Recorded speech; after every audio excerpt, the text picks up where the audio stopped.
Chapter 22. How the Wizard Found Dorothy. When they came to the signpost, there, to their joy, were the tents of the Wizard pitched beside the path, and the kettle bubbling merrily over the fire.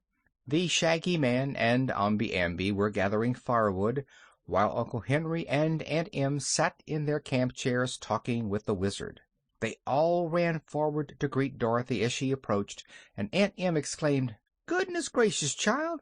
Where have you been?" "You've played hooky the whole day," added the Shaggy Man reproachfully. "Well, you see, I've been lost," explained the little girl, "and I've tried awful hard to find the way back to you, but just couldn't do it." "Did you wander in the forest all day?" asked Uncle Henry. "You must be almost starved," said Aunt Em. "No," said Dorothy, "I'm not hungry. I had a wheelbarrow and a piano for breakfast, and lunched with a king."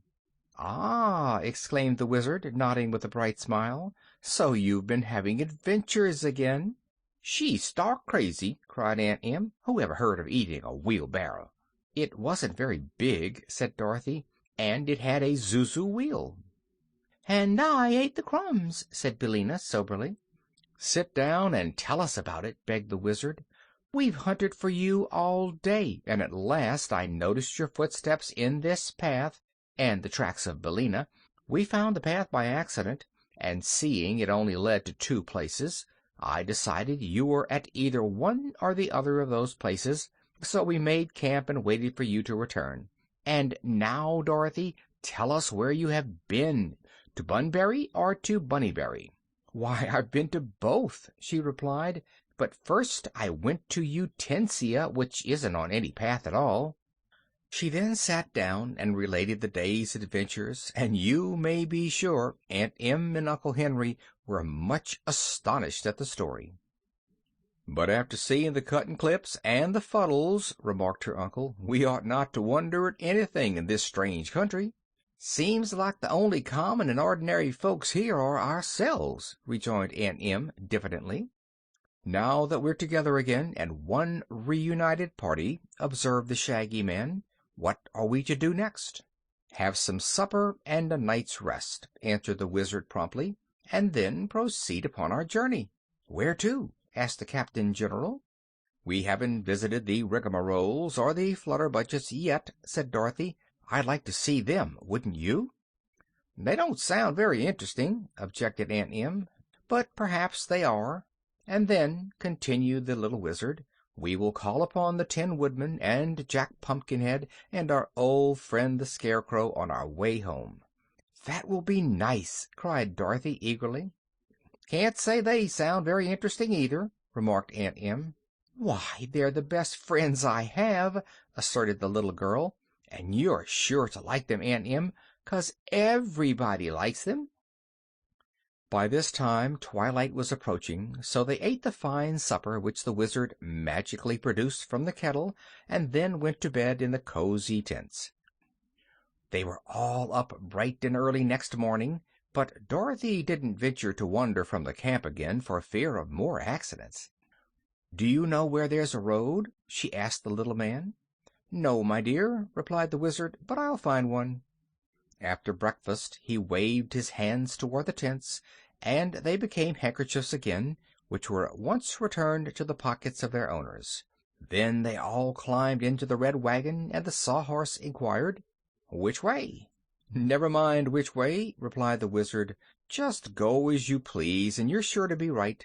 I've enchanted the wheels of the wagon, and they will roll in the right direction, never fear." As the Sawhorse started away through the trees, Dorothy said, "If we had one of those new-fashioned airships, we could float away over the top of the forest and look down and just find the places we want." "Airships? Pah!" retorted the little man, scornfully. "I hate those things, Dorothy. Although they are nothing new to either you or me. I was a balloonist for many years, and once my balloon carried me to the Land of Oz, and once to the Vegetable Kingdom. And once Ozma had a Gump that flew all over this kingdom, and had sense enough to go where it was told to, which airships won't do. The house which the cyclone brought to Oz all the way from Kansas, with you and Toto in it, was a real airship at the time, so you see we've got plenty of experience flying with the birds." "Airships are not so bad after all," declared Dorothy. "Some day they'll fly all over the world, and perhaps bring people even to the Land of Oz." "I must speak to Ozma about that," said the Wizard, with a slight frown. "It wouldn't do at all, you know, for the Emerald City to become a way station on an airship line." "No," said Dorothy, "I don't suppose it would. But what can we do to prevent it?" "I'm working out a magic recipe to fuddle men's brains so they'll never make an airship that will go where they want it to go," the Wizard confided to her. "That won't keep the things from flying now and then, but it'll keep them from flying to the Land of Oz." Just then the Sawhorse drew the wagon out of the forest, and a beautiful landscape lay spread before the travelers' eyes. Moreover, right before them was a good road that wound away through the hills and valleys.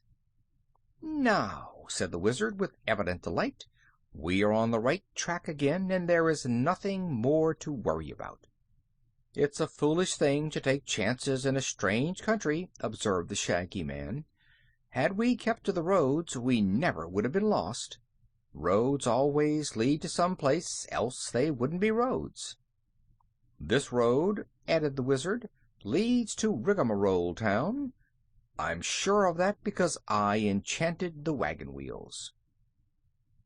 Sure enough, after riding along the road for an hour or two, they entered a pretty valley, where a village was nestled among the hills. The houses were Munchkin shaped, for they were all domes, with windows wider than they were high, and pretty balconies over the front doors. Aunt Em was greatly relieved to find this town neither paper nor patchwork, and the only surprising thing about it was that it was so far distant from all other towns. As the Sawhorse drew the wagon into the main street, the travelers noticed that the place was filled with people, standing in groups and seeming to be engaged in earnest conversation. So occupied with themselves were the inhabitants that they scarcely noticed the strangers at all. So the Wizard stopped the boy and asked, "Is this Rigmarole Town?" "Sir," replied the boy, "if you have traveled very much, you will have noticed that every town differs from every other town in one way or another, and so, by observing the methods of the people and the way they live, as well as the style of their dwelling places, it ought not to be difficult to make up your own mind, without the trouble of asking questions, whether the town bears the appearance of the one you intended to visit, or whether, perhaps, having taken a different road from the one you should have taken, you have made an error in your way and arrived at some point where—" "Land sakes!" cried Aunt Em impatiently. "What's all this rigmarole about?" "That's it," said the Wizard, laughing merrily. "It's a rigmarole because the boy is a rigmarole, and we've come to Rigmarole Town." "Do they all talk like that?" asked Dorothy wonderingly. "He might have said yes or no and settled the question," observed Uncle Henry. "Not here," said Omby Amby. "I don't believe the rigmaroles know what yes or no means." While the boy had been talking, several other people had approached the wagon and listened intently to his speech. Then they began talking to one another in long, deliberate speeches, where many words were used but little was said.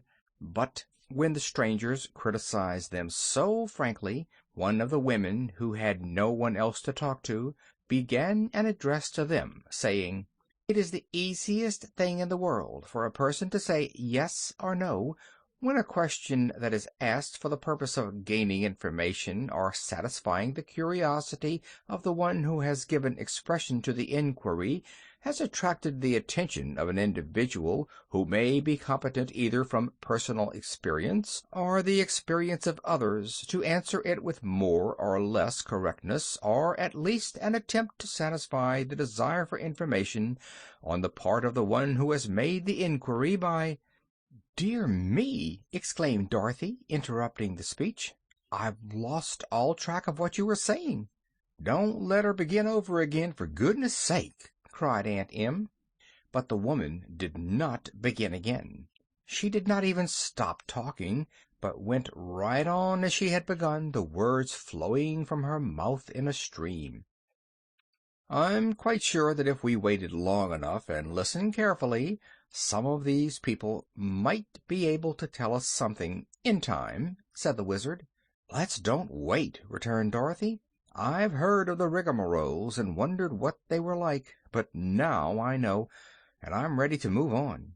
"So am I," declared Uncle Henry. "We're wasting time here."